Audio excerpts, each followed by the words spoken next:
ಮುದ್ದಣ್ಣಗೌಡ್ರು ನಮಸ್ಕಾರ ರೀ ಅಣ್ಣಾರ. ನಮಸ್ಕಾರ ಸರ್. ನಿಮ್ ಮಗ ಪ್ರಜ್ವಲ್ ಬಂದಾರ ಇಲ್ಲಿ. ನಮ್ ನಾಗರಾಜ್ ಅದಾರ್ರಿ. ನಮ್ ಮಲ್ಲಿಕಾರ್ಜುನ್ ಇವ್ರು. ನಿಮ್ ಹೆಸರೇನ್ರಿ ಶಿವ? ನಿಮ್ದು ಶರಣು. ನಿಮ್ದು ಯಾವ ಊರ್ರಿ? ನಮ್ದು ಇಲ್ಲೇ ಜರ್ಗಿ ತಾಲೂಕ್ ಮಂದ್ರವಾಡದವ್ರಿದ್ದೀರಿ. ಅಚ್ಚಾ ಠೀಕ್ ಅದರಿ. ಸೊ ಈಗ ಅಣ್ಣರ ಈಗ ನಿಮ್ ಹೊಲಕರೆ ಬಂದೆವು. ನಿಮ್ದು 20 ಎಕರೆ ಹೊಲ ತೋರಿಸ್ದ್ರಿ. ಒಂದ್ ಎಕರೆ ನಿಮ್ ಕಬ್ಬು ಹೋಗ್ಯದ ಅಂತ ಹೇಳಿದ್ರಿ. ಸ್ವಲ್ಪ ಏನೇನಾಗ್ಯದ ಅಂತ ಸ್ವಲ್ಪ ಹೇಳ್ತೀರಿ? ನಮ್ದು 1 ಎಕರೆಕ್ 64 ಟನ್ ಬಂದ ಸರ್. ಹ್ಞೂನ್ರಿ ಅಣ್ಣ. ಈಗಂತೂ ಈ ಕಬ್ಬ ಅದಲ್ರಿ, ಹೊಸ ಫ್ರೆಶ್ ಕಬ್ಬ ಅದ. ಕುಬಾಸ್ ಆಯಿಲ್ ಕಂಡೀಷನರ್ ಬಿಟ್ಟು ಯಾವ್ದು ಹಾಕಿಲ್ರಿ ನಾವು. ಹ್ಞೂನ್ರಿ. ಕುಬಾಸ್ ಆಯಿಲ್ ಕಂಡೀಷನರ್ ಯೂಸ್ ಮಾಡದಂದ್ರೆ ನಮ್ ಸ್ಯಾಟಿಸ್ಫ್ಯಾಕ್ಷನ್ ಬಂದ ಸರ್. ಹ್ಞೂನ್ರಿ ಅಣ್ಣ. ಅದೇ ಈಗ ಸರ 80 ಟನ್ ಬರ್ಬೇಕ್ರಿ ನಿಮ್ ಎಸ್ಟಿಮೇಷನ್. ಒಂದು ಮರಿ ಸಂಖ್ಯೆದು ಅವಿಷ್ಟು ತೆಗೆಸಾಕ್ತೇನೆ. ತೆಗಿಸಾಕ್ರಿ ಅಣ್ಣ. 5 ತಿಂಗಳಾಗೈತಿ. ನಾಗರಾಜ್ ನಿಮ್ಗೆ ಗೊತ್ತಾಗೈತೇನ್ರಿಪ್ಪ? ಅದು ಒಂದು ಇದು ಏನು ಅದು ಒಂದೇ ಉಳ್ದದ ಅಣ್ಣ. ನೀವು 1 ಎಕರೆಕ್ ಎಷ್ಟು ಚೀಲ ಗೊಬ್ಬರ ಕೊಟ್ಟಿರಿ ಅಣ್ಣ? 16 ಚೀಲ ಕೊಟ್ಟಿರಿ. 16 ಚೀಲ ಕುಬಾಸ್ ಆಯಿಲ್ ಕಂಡೀಷನರ್. ಅದು ಬಿಟ್ಟು ಮತ್ತೇನ್ರಿ? ಮತ್ತೇನು ಕೊಟ್ಟಿಲ್ಲ. ಏನು ಇಲ್ಲ. ಇದು ಪ್ರಜ್ವಲ್, ನಿಮ್ದೇನ್ ಎಕ್ಸ್ಪೀರಿಯನ್ಸ್ ಅದರಪ್ಪ? ನೀವು ಯಂಗ್ಸ್ಟರ್ ಇದ್ರಿ, ನೀವು ಹೇಳ್ರಿ. ನಿಮ್ ತಂದೆಯವರು ನಾವೆಲ್ಲ ಹಳಿ ಮಂದಿ ನಾವು. Best experience best experience. ನಿಮ್ ಸುತ್ತಮುತ್ತ ಹೊಲಗಳದಾಗಿಂದ ಏನ್ ರಿಪೋರ್ಟ್ ಅದ ರೀ ನಿಮ್ ಕೇರಳದ? 40 to 35 ಸರ್. 35 ಹಿಡಿದು 40 ಟನ್ ಮ್ಯಾಕ್ಸ್ ಸರ್. ಮ್ಯಾಕ್ಸ್ ಅಂದ್ರೆ ದೊಡ್ಡ ಸರ್. ಅದ್ರಾಗ 64 ಅಂದ್ರೆ ನೀವು ಎತ್ತಿದ ಕೈ ಅಂತ ಹೇಳ್ತೀರಿ. ಆದ್ರ ನನಗ್ ಕೇಳಿದ್ರ ಪ್ರಜ್ವಲ್, ಇದು 64 ನೀವು ತೆಗ್ದಿದ್ ಇನ್ನ ಕಮ್ಮದ. ನೀವು ದುಡಿಮೆಗೆ 80 ಟನ್ ಹೋಗ್ಬೇಕು. ಒಂದಿಷ್ಟು ಬಾಕಿ ಏನ್ ಮರಿ ಸಂಖ್ಯೆ ಲೆಕ್ಕ, ಕಬ್ಬಿನ ಲೆಕ್ಕ, ಅದನ್ನ ಕರೆಕ್ಟ್ ಆಗಿ ಮೇಂಟೈನ್ ಮಾಡ್ಕೋರಿ. ನಾಗರಾಜ್, ನಿಮ್ಗೇನ್ ಹೇಳಿದ್ರಪ್ಪ ಹೇಳ್ರಿ ನಂಗೆ. ನಿಮ್ಗೇನ್ ಅನ್ಸದ್? ನಿಮ್ಗೆ ತೆಗಿತೀರಿ? ನಿಮ್ಗೇನ್ ಪ್ರಶ್ನೆ ಇದ್ರೆ ನನ್ಗೆ ಫೋನ್ ಮಾಡ್ರಿ, ನಿಮ್ನ ಹೇಳ್ಕೊಡ್ತೀನಿ. Okay, thanks ರಪ್ಪ. ಅಣ್ಣರ ಮತ್ತೇನ್ ಹೇಳೋದು ನಿಮ್ಗೆ? ನಂದೇ ಸರ್, ಮುದ್ದನಗೌಡ ಎಸ್ ಪಾಟೀಲ್. ಅಣ್ಣ ಮತ್ತೇನ್ ಹೇಳೋದು ನಿಮ್ಗೆ? ಮತ್ತೇನು ಇಲ್ಲ ಸರ್. ನಿಮ್ಮ ಕುಬಾಸ್ ಆಯಿಲ್ ಕಂಡೀಷನ್ ನಮ್ ಸ್ಯಾಟಿಸ್ಫ್ಯಾಕ್ಷನ್ ಗೊಬ್ಬರ ನೋಡಿ ಸರ್. ನಾವು ಮೊದಲು ಏನ್ ಹಾಕಿವಿ ಸರ್, ಸರ್ಕಾರ ಗೊಬ್ಬರ ವೇಸ್ಟ್ ಸರ್. ಈಗ ಒಟ್ಟೆ ನಾ ಹಾಕಕ್ ಅಲೋಡೆ ಮಾಡಿದ್ವಿ. ಅಣ್ಣ, ರೈತರಿಗೆ ಏನ್ ಮೆಸೇಜ್ ಕೊಡ್ತೀರಿ? ರೈತರಿಗೆ ಏನ್ ಸರ್, ನಾವು ಕುಬಾಸ್ ಆಯಿಲ್ ಕಂಡೀಷನ್ ಹಾಕ್ರಪ್ಪ, ನೀವು ಚಲೋ ಬೆಳೀರಿ ಅಂತ ಹೇಳ್ತೀವ್ರಿ. ಅವ್ರ ತಲೆಯಾಗ DAP ಯೂರಿಯಾ ಹಾಕ್ತಾರ, ಅವ್ರ ಅನ್ಕೋತ ಹೋರತ್ತೀವಿ ನಾವು. ಅವ್ರ ಅಂದಿದ್ ನಾವು ಕೇಳಲ್ಲ ಸರ್. ನಮಗ್ ಸ್ಯಾಟಿಸ್ಫ್ಯಾಕ್ಷನ್ ಕುಬಾಸ್ ಆಯಿಲ್ ಕಂಡೀಷನರ್ ಬಂದ ಸರ್. ಅದು ಬಿಟ್ಟು ಯಾವ್ದು ಯೂಸ್ ಮಾಡಲ್ಲ ಸರ್. ನೆಕ್ಸ್ಟ್ ಇಲ್ಲೇ ಒಂದು ಲೋಡ್ ತರಿಸ್ತೀನಿ ಸರ್. ನಾಗೂ ಹೇಳ್ತೀನಿ, ರೈತರಿಗೆ ಇಲ್ಲೇ ಕೊಡೋತ್ ಹೇಳ್ತೀನಿ ಸರ್. ಕಡಿ ಸಲ ಲೋಡೆ ತರಿಸಿದ ಈ ಸಲ ತರಿಸ್ತೀನಿ ಸರ್. ಇಲ್ಲೇ ಗೋಡೌನ್ ಮಾಡ್ತೀನಿ. ಇಲ್ಲಿ ಸುತ್ತಮುತ್ತ ಎಲ್ಲರಿಗೂ ಮಾಡ್ರಿ ಅಣ್ಣ. ಯಾರಿಗೂ ಉದ್ರಿ ಕೊಡಲ್ಲ ಸರ್ ನಾವು. ಕೊಡ್ಬೇಡ್ರಿ, ನಗ್ದಿರಿ ಸರ್. ಉದ್ರಿ ಯಾರಿಗೂ ಕೊಡಲ್ಲ ಸರ್. ಮಾಡ್ರಿ. ನಿಮ್ನ ಸಪೋರ್ಟ್ ಮಾಡ್ತೀನಿ. 100% ಸರ್. ಪ್ರಜ್ವಲ್, ನಿಮ್ ಮೆಸೇಜ್ ಏನಾದ್ರು ರೈತರಿಗೆ ಆಸ್ ಅ ಆರ್ಗ್ಯಾನಿಕ್ ಫಾರ್ಮರ್? ನನ್ ಕಡೆಯಿಂದ ಸರ್ ಒಪಿನಿಯನ್ ಅಂದ್ರೆ ಒಂದ್ಸಲ ಟ್ರೈ ಮಾಡಿ ನೋಡ್ರಂತ ಸರ್. ಅಚ್ಚಾ, you will get the results. You are happy and you advise other people to go ahead with it. Thanks ರಪ್ಪ. ನಿಮ್ ಹೊಲಕ್ ಕರ್ಕೊಂಡ್ ಬಂದಿದ್ ಖುಷಿ ಆಯ್ತ್ರಿ ಸರ್. ನೀವು ನಮ್ಮ ಹೊಲಕ್ ಬಂದಿದ್ ತುಂಬಾ ಥ್ಯಾಂಕ್ಸ್ ರೀ. ಯಾವಾಗ್ನೂ ಕರ್ರಿ ಬರ್ರಿ ಸರ್. ನೀವು ಸಿಕ್ಕಾಗಿನಿಂದ ನಾವು ಯಾವಾಗ ಬರ್ತಾರ ನಾವು ದಾರಿ ನೋಡಕತ್ತೀವ್ರಿ. 2 ತಿಂಗಳ 3 ತಿಂಗಳ ಐತ್ರಿ. ಗೊಬ್ಬರ ಹಾಕೋದ್ ಸುಟ್ಟು ಕರೆಸ್ತೀವಿ. ಬರ್ತೀವಿ. ಇನ್ನೊಂದ್ಸಲ ಬರ್ತಾರ ನಾಳೆಗೆ. ನಾಗರಾಜ್, ನಿಮ್ಗೆ ಏನ್ ಪ್ರಶ್ನೆ ಇದ್ರೆ ನನಗೆ ಫೋನ್ ಮಾಡಿ ಹೇಳ್ಕೊಡ್ತೀನಿ. ಟೀಕ್ ಅದ್ರಿ.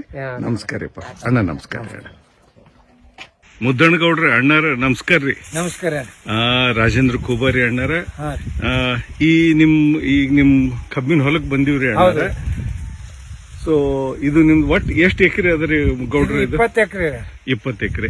ಅಣ್ಣಾರ, ಈಗ ನಿಮ್ ಹಿಂದೆ ಏನ್ ಬೆಳೆದಿರಿ ಅಣ್ಣ ಈ ಹೊಲದಾಗ್ರಿ? ಕಬ್ಬ್ ಬಿಟ್ಟು ಮತ್ತೇನು ಬೆಳೆದಿಲ್ಲ. ಇಲ್ರಿ, ಈಗ ಹಿಂದಿದ್ ನಿಮ್ ಹಿಂದ ಕಬ್ಬ್ ಬೆಳೆದಿನ ಸರಿ ಗೋಧಿ ಹಾಕಿನಿ. ಗೋಧಿ ಹಾಕಿರಿ. ಇದು ಎಷ್ಟು ಎಕರೆ ಅದ್ರಿ ಅಣ್ಣಾರ? ಇದು 1.5 ಎಕರೆ. 1.5 ಎಕರೆ.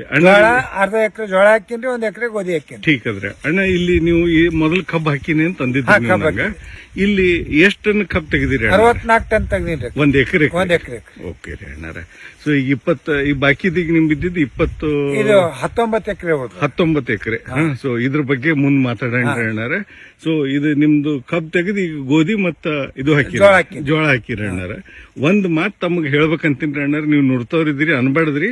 ಯಾವಾಗ್ಲೂ ರೀ ಅಣ್ಣಾರ, ಕಬ್ಬ ಹೋಗಿದ್ದು ಹೊಲದಾಗ ನೀವು ಬೇರ್ಗಳು ಯಾವ್ದ್ರಿ ಅಣ್ಣಾರ, ಯಾವ್ದೇ ಇವು ಬೇರಿದ್ದು ಅವು ಬೇರ್ಗಳು ಸಬೂಳಿದ್ದು ಹಾಕಬೇಡ್ರಿ. ಗಂಟು ಬೀಳ ಬೆಳೆಗಳು ಮಾತ್ರ ನೀವು ಹಾಕ್ರಿ ಅಣ್ಣಾರ. ಇದ್ರಲಿಂದ ನಿಮ್ ನೆಲ ಫಲವಂತತೆ ಉಳಿತದ. ಅದ್ರ ಸಲಗಿ ಇದು ರಿಕ್ವೆಸ್ಟ್ ಅದ್ರಿ ಅಣ್ಣಾರ. ಇದು ಆಗ್ಯದ. ಮುಂದಿನ ಸಲ ಕರೆಕ್ಷನ್ ಮಾಡ್ಕೋರಿ ಅಣ್ಣಾರ. ಬರ್ರಿ ಅಣ್ಣಾರ, ಬ್ಯಾರೆ ಹೊಲಕ್ ಹೋಗ್ರಿ ಅಣ್ಣಾರ.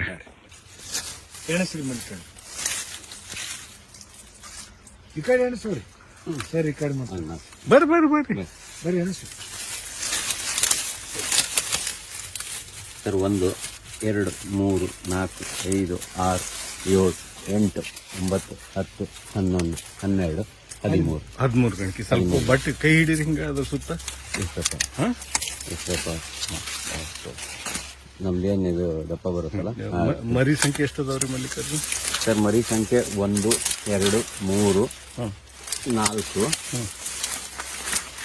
5 ಬಾಕಿ ಎಲ್ಲ ಸಣ್ಣ ಅದಾವ. ಬಾಕಿ ಎಲ್ಲ ಸಣ್ಣ. ಆಕಾಶ್, ಇವು ಸಣ್ಣ ಇದ್ದೀವು ಮರಿ ತೆಗಿಬೇಕಪ್ಪಿ. ಹಾ ಒಂದು, ಯಾಕಂದ್ರೆ ಜಾಸ್ತಿ ಮರಿ ಬಿಟ್ಟಂದ್ರೆ ಕಬ್ಬ ನಿಮ್ ಅಜ್ಜಿ ಬರ್ಲತ್ತಿ, ಎತ್ಕೊಳಿಗೆ ಹಾಕ್ರಿ. ಎತ್ಗೊಳಿಗೆ ಹಾಕಪ್ಪಿ. ಹಾ ಅಣ್ಣರ ಈ ಕಬ್ಬಿಗ್ರಿ ಅಣ್ಣರ ನೀವು ಗೊಬ್ಬರ ಯಾವ್ದು ಕೊಟ್ಟಿರಿ ಅಣ್ಣ? ನಾವು ಕುಬಾ ಸಾಯಿಲ್ ಕಂಡೀಷನರ್ ಬಿಟ್ಟು ಯಾವ್ದು ಯೂಸ್ ಮಾಡಿರಿ. ಇದು ಎಷ್ಟ್ ತಿಂಗಳ ಕಬ್ರಿ ಅಣ್ಣ? 5 ತಿಂಗಳು. 5 ತಿಂಗಳ್ರಿ. ಎಷ್ಟು ಗೊಬ್ಬರ ಕೊಟ್ಟಿರಿ ಅಣ್ಣ? ಒಂದ್ ಒಂದ್ ಎಕರೆಗೆ 15 ಬ್ಯಾಗ್ ಕೊಟ್ಟಿನಿ. 15 ಚೀಲ. ಈ ಪೂರಾನು ಕೊಟ್ಟೆ ಕೊಟ್ಟೆ ಬಿಟ್ಟಿನಿ. ಈಗೇನು ಪೆಂಡಿಂಗ್ ಏನು ಇಲ್ಲ. ಕೊಡೋದಿಲ್ಲ.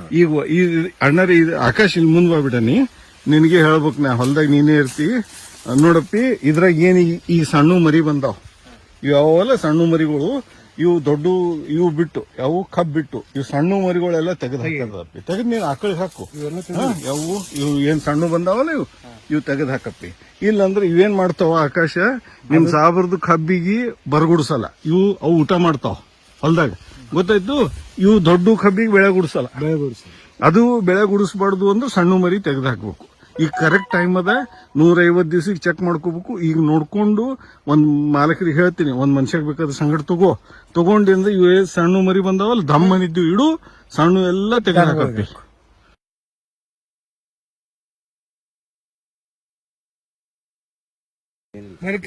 ನಾವು ಕುಬಾ ಸಾಯಿಲ್ ಕಂಡೀಷನರ್ ಬಿಟ್ಟು ಯಾವ್ದು ಹಾಕಿಲ್ಲ.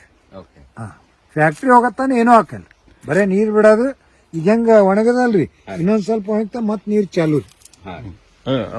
ಇನ್ನೊಂದ್ ಹೇಳ್ತೀನಿ ಆಕಾಶ್, ನಿನಗ ಈ ಅಣ್ಣವ್ರಿಗೆ ಗೊತ್ತದ, ನಿಂಗೆ ಇನ್ನೊಂದ್ಸಲ ಹೇಳ್ತೀನಿ. ಯಾವಾಗ ಮಣ್ಣು ಹಿಂಗ್ ಹಸಿ ಇದ್ದಾಗ ನೀರ್ ಬಿಡ್ಬಾರ್ದಪ್ಪಿ. ಕ್ಯಾಗಿನ ಮಣ್ಣು ಕೈಲೇ ತಗೊಂಡು ಏನ್ ಮಾಡೋದು, ಉಂಡಿ ಮಾಡೋದು. ಉಂಡಿ ಆಯ್ತು ಅಂದ್ರೆ ನೀರ್ ಬಿಡ್ಬೇಡ, ಒಂದ್ ದಿವ್ಸ ಮುಂದೆ ಹಾಕು, ಗೊತ್ತಾಯ್ತು? ನೀ ಪೂರಾ ಹಸಿ ಇದ್ದಾಗ ಹಸಿ ಮ್ಯಾಗ ಹಸಿ ಮಾಡಬೇಡ, ಇಲ್ಲಾಂದ್ರೆ ಬೇರ್ ಕೊಳಿತಾವಪ್ಪಿ. ಗೊತ್ತಾಯ್ತು ನಿಂಗ? ಯಾಕಂದ್ರೆ ನೀ ಹೊಲ್ದಾಗ ನೀನೇ ಇರ್ತಿ. ಅದ್ರ ಸಲಂಗ ನಿಂಗೆ ಹೇಳಕತ್ತೀನಿ ಈ ಮಾತ.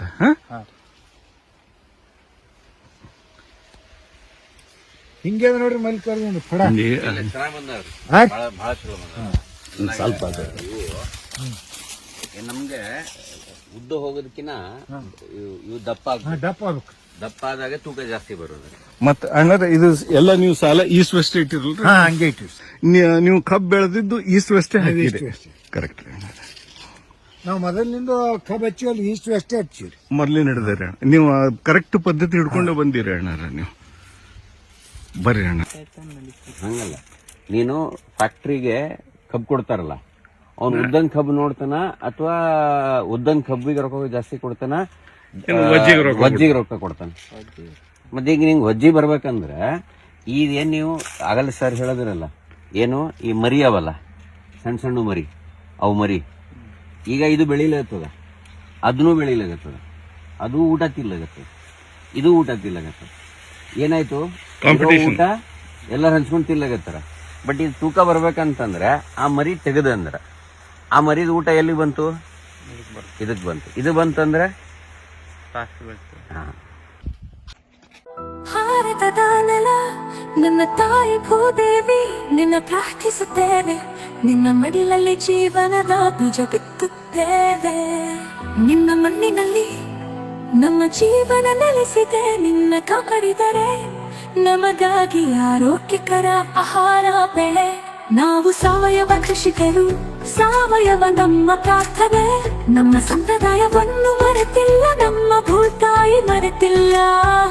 ಕುಬಾ ಸಾಯಿಲ್ ಕಂಡೀಷನರ್ ಎಲ್ಲ ಲಘು ಮತ್ತು ಸೂಕ್ಷ್ಮ ಪೋಷಕಾಂಶಗಳೊಂದಿಗೆ ಬಲವರ್ಧಿತವಾಗಿರುವ ಏಕೈಕ ಗೊಬ್ಬರ. ಸಸ್ಯದ ಅವಶ್ಯಕತೆಗಳಿಗೆ ಅನುಗುಣವಾಗಿ ಪೋಷಕಾಂಶಗಳನ್ನು ನೀಡುತ್ತದೆ, ವಿಸ್ತೃತ ಜೀವಿತಾವಧಿ ಹೊಂದಿದೆ. ತೇವಾಂಶವನ್ನು ಸಂಗ್ರಹಿಸಿ ನೀರಿನ ಕೊರತೆಯಲ್ಲಿಯೂ ತಾಪಮಾನ ಹೆಚ್ಚಾದರೂ ಹಸಿರು ಬೆಳೆ ಚೈತನ್ಯವನ್ನು ನೀಡುವ ಜೀವಧಾರೆ.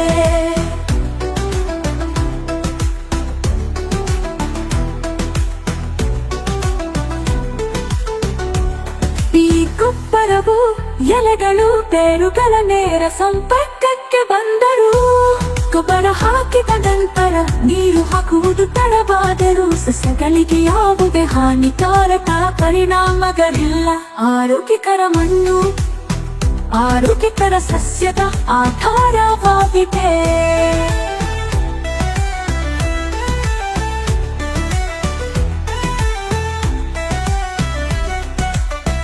ಆರೋಗ್ಯಕರ ಮಣ್ಣು ಆರೋಗ್ಯಕರ ಸಸ್ಯದ ಆಧಾರವಾಗಿದೆ.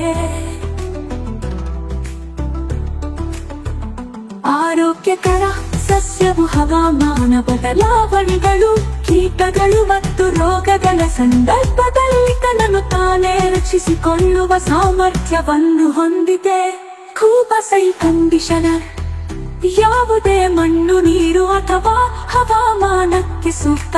ಎಲ್ಲ ಬೆಳೆಗಳಿಗೆ ವೆಚ್ಚ ಪರಿಣಾಮಕಾರಿ ಸಾವಯವ ಕೃಷಿ. ಬೇರೆ ಯಾವುದೇ ಗೊಬ್ಬರ ಬೇಕಿಲ್ಲ. ಕೂಬಸೈಲ್ ಬೂಸ್ಟರ್ ಬೀಜ ಸಂಸ್ಕರಣೆ, ಬೇರುಗಳ ಸುರಕ್ಷತೆ ಮತ್ತು ಬೆಳವಣಿಗೆಗೆ. ಕೂಬಗೂಟು ಮೋಟರ್ ಕಡಿಮೆ ಬೆಳಕಿನಲ್ಲಿ ಬೆಳವಣಿಗೆಯ ಸಹಕಾರ. ಹೂ ಬಿಡುವಿಕೆ, ಹೂ ಮತ್ತು ಹಣ್ಣು ಇಳುವರಿಯನ್ನು ಹೆಚ್ಚಿಸಲು. ನ್ಯಾಚುರಲ್ ಹಾರ್ಟಿಕಲ್ಚರ್ ಆಯಿಲ್ ನಮ್ಮ ಊಟಗೆ ವಿಷವಲ್ಲ, ಗಿಡಮರಗಳಿಗೆ ಅಥವಾ ಅದರ ಹಣ್ಣುಗಳಿಗೆ ಎಂದಿಗೂ ವಿಷವಲ್ಲ. ನೈಸರ್ಗಿಕ ಕೀಟರೋಗ ತಡೆಗಟ್ಟುವ ಸಹಾಯಕ. ಇದಕ್ಕೆ ಜೊತೆಯಾಗಿ ಕೀಟರೋಗ ತಡೆಯಲು ಒಡನಾಡಿ ಸಸ್ಯಗಳನ್ನು ಬಳಸಿ. ಈ ಪರಿಸರ ನಮ್ಮ ಸ್ನೇಹಿತ, ನಮ್ಮ ಪೂರ್ವಜರ ಬುದ್ಧಿವಂತಿಕೆ. ಪರಿಸರ ಸ್ನೇಹಿಯಾಗಿರುವುದು ಎಂದರೆ ನಿಮ್ಮ ಪ್ರಯೋಜನಕ್ಕಾಗಿ ಪ್ರಕೃತಿಯನ್ನು ಬಳಸುವುದು, ಹಾಗೆಯೇ ಕೃಷಿ ವೆಚ್ಚವನ್ನು ಕಡಿಮೆ ಮಾಡುವುದು. ಆರೋಗ್ಯಕರ ಪೌಷ್ಟಿಕ ಆಹಾರವನ್ನು ಒದಗಿಸಿ ಅನ್ನದಾತ ಎಂಬ ಹೆಸರನ್ನು ಶ್ರೀಮಂತಗೊಳಿಸಿ. ಭೂದೇವಿ ಮಡಿಲಲ್ಲಿ ಭಾರತವು ಜಗತ್ತಿಗೆ ಆದರ್ಶವಾಗಲಿ.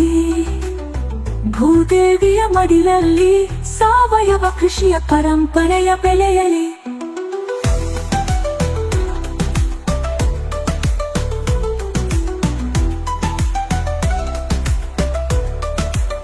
ನಮ್ಮ ಮಕ್ಕಳ ಭವಿಷ್ಯಕ್ಕಾಗಿ ಆರೋಗ್ಯಕರ ಮಣ್ಣು ಉಳಿಯಲಿ, ಆರೋಗ್ಯಕರ ಆಹಾರ ಬೆಳೆಯಲಿ.